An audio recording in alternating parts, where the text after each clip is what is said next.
Good evening.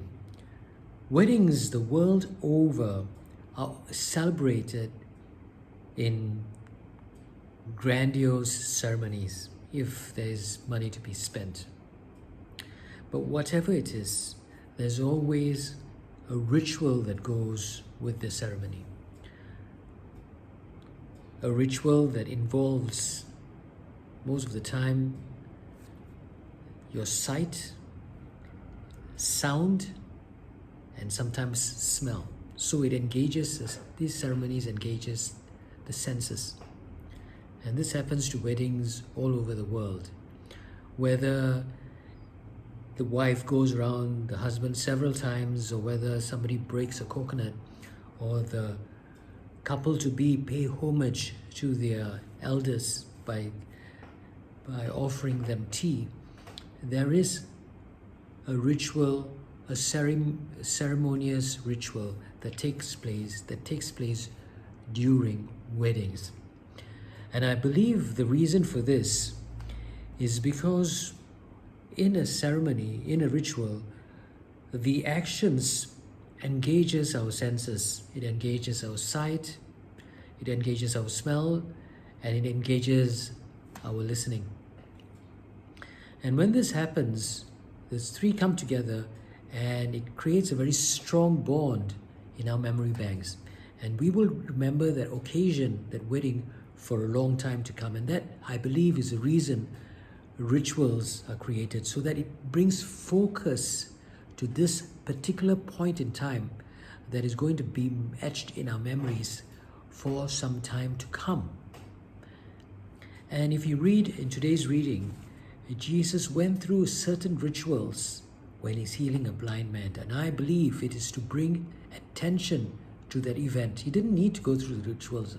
I don't think he needed to do that. But the reason he did that is so that it is a ritual that will be etched in the memories of those who have witnessed this healing of the blind man.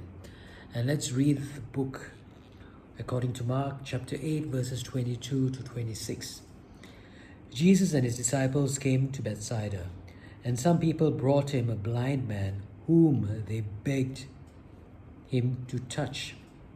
He took the blind man by the hand and led him outside the village. Then putting spittle on his eyes and laying hands on him, he added, "Can you see anything?"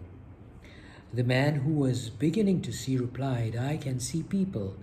They look like trees to me, but they are walking about."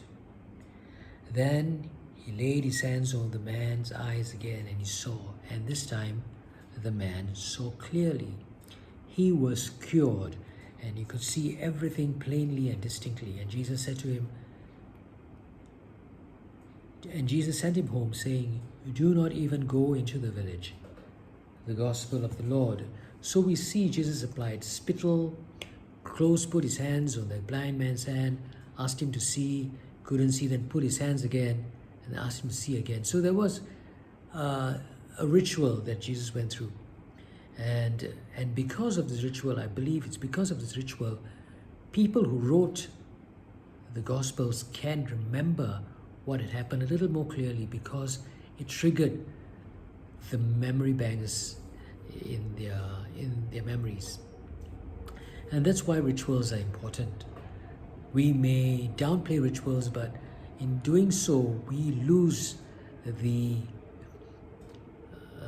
hook to remember that occasion. And that is my thought for this evening. Have a good night.